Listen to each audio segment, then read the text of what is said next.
बंगाल कमाल की जगह है। यहाँ की खाक नशीनी यहाँ की हुक्मरानी से बेहतर है। ये बंगाली 100 साल आगे भी जीते हैं और 100 साल पीछे भी।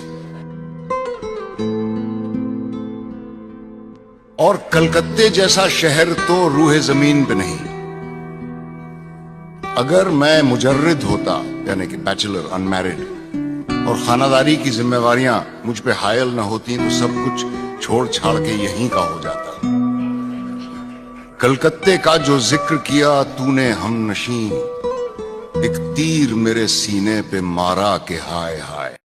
আসছে আসছে দেখো কলকাতার জন্মদিন, ঝপঝার নোকের শহরে, ঝপঝার নোকের শহরের জন্মদিন।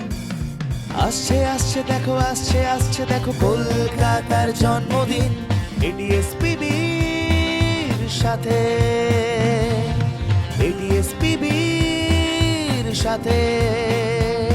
চলো পায়ে হেঁটে ঘুরে দেখি তোমার আমার